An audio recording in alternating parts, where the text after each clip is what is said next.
జనసేన బహిష్కృత నాయకురాలు కోట వినూత విడుదల చేసిన డ్రైవర్ రాయుడు వీడియో ఇప్పుడు శ్రీకాళహస్తి రాజకీయాల్లో పెను సంచలనంగా మారింది.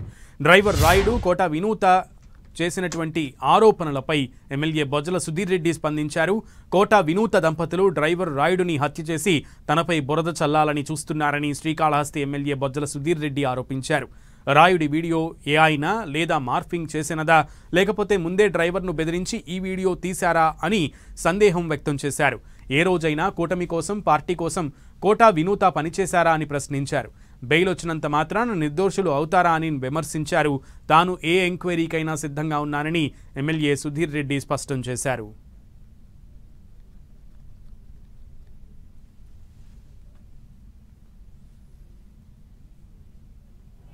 ఇక్కడ నిన్న 4 గంటలకి నాకు వీడియో రావడం జరిగింది. దాంట్లో ఎవరైతే హత్య చేయబడ్డాడో వాళ్ళ డ్రైవరు రాయుడు అనే వ్యక్తి మరి ఆ వీడియో అనేది అందరం చూసాం. నేను మిమ్మల్ని అందరికీ కూడా 2 విషయాలు అడగదలుచుకున్నా. ఈ వీడియో ఏఐయా మాఫ్డా లేకుంటే వీళ్ళు ఎవరైతే అతను హత్య చేశారో దాని ముందర వీడియో తీసి మిమ్మల్ని వదిలేస్తాం కాబట్టి వీడియో చెయ్యి అని చెప్పి బెదిరించి వీడియో తీసిన తర్వాత హత్య చేయడం జరిగిందా? ఈ హత్య జరిగి దగ్గర 2 నెలలు కావస్తూ ఉంది. వీరు జైలు కూడా పోవడం జరిగింది. వీళ్ళు బెయిల్ ఇచ్చిన తర్వాత ఇప్పుడు ఈ వీడియో అనేది రిలీజ్ చేయడం దాంట్లో వీళ్ళ అంతరాయం క్లియర్గా అర్థమైపోతాం.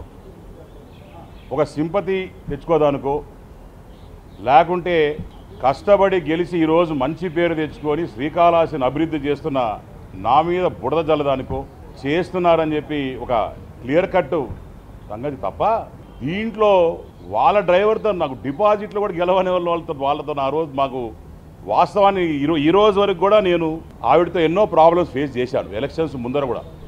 కానీ ఏ రోజు కూడా ఈ రోజు వరకు ఆమెను సస్పెండ్ చేసిన తర్వాత కూడా ఆమె మర్డర్ అయిన తర్వాత కూడా వాళ్ళు మర్డర్ చేసిన తర్వాత కూడా ఇప్పుడు వరకు కూడా నేను ఏ రోజు ప్రెస్ మీట్ పెట్టలేదు. ఏ రోజు వాళ్ళ గురించి చెడ్డగా మాట్లాడలేదు. ఏ రోజు గురించి కూడా ఒక కూటమి ప్రభుత్వంలో మనం సర్దుకొని పోవాలా, జాగ్రత్తగా ఉండాలా, ఒళ్ళు దగ్గర పెట్టుకుని పనిచేయాలని చెప్పి మా నాయకులు చెప్పారు. కాబట్టి ఏ రోజు కూడా నేను ప్రెస్ మీట్ పెట్టలేదు, ఏ రోజు మాట్లాడలేదు. కానీ ఈ రోజు మాత్రం నేను చెప్పదలుచుకున్నాను. నేను ఒకటే చెప్పదలుచుకున్నాను, ఇలాంటి చెత్త రాజకీయాలు చేస్తే మాత్రం డెఫినెట్గా ఎవరిని వదిలే పరిస్థితి ఉండదు.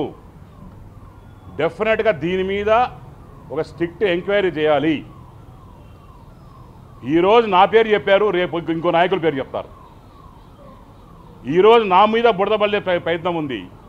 రేపొద్దున ఇంకోటి మర్డర్ చేసి వాళ్ళ దగ్గర ఒక వాంగ్మూలం తీసుకొని ఇంకోటి పేరు మీద పెట్టే ఒక కొత్త వే ఆఫ్ రాజకీయం అనేది ఈరోజు చూస్తూ ఉన్నాం. స్ట్రిక్ట్గా దీన్ని దర్యాప్తు చేయాలా? నేను దేనికైనా సిద్ధంగా ఉన్నాను, ఏ ఎంక్వైరీకైనా సిద్ధంగా ఉన్నాను. ఎక్కడ రమ్మంటే అక్కడికి వచ్చి మాట్లాడతాను. ప్రధాని మోదీతో భేటీ అయిన ఏపీ సీఎం చంద్రబాబు పలు కీలక అంశాలపై చర్చించారు. ఈ భేటీ దాదాపు 40 నిమిషాల పాటు జరిగింది. మంత్రి నారా లోకేష్తో కలిసి ప్రధాని మోదీని కలిశారు సీఎం చంద్రబాబు. కర్నూలులో తలపెట్టిన సూపర్ జీఎస్టీ సూపర్ సేవింగ్స్ కార్యక్రమానికి ప్రధాని మోదీని ఆహ్వానించారు సీఎం చంద్రబాబు. అలాగే నవంబర్ 14, 15 తేదీల్లో విశాఖపట్నంలో జరగనున్న సిఐఐ పార్ట్నర్షిప్ సమ్మిట్కు మోదీని ఆహ్వానించారు. ఇక హస్తిన టూర్లో మంగళవారం కూడా చంద్రబాబు బిజీగా గడపనున్నారు. గూగుల్ ఏఐ హబ్కు సీఎం చంద్రబాబు సమక్షంలో ఢిల్లీలో అవగాహన ఒప్పందం కుదరనుంది. చంద్రబాబు బ్రాండింగ్, లోకేష్ కృషితో అతిపెద్ద పెట్టుబడి ఏపీకి రానుంది. గూగుల్ రాకతో ఏఐ సిటీగా రూపాంతరం చెందనుంది విశాఖపట్నం. మంత్రి లోకేష్ అమెరికా పర్యటనలోనే సంస్థ ప్రతినిధులతో తొలి చర్చలు జరిగాయి.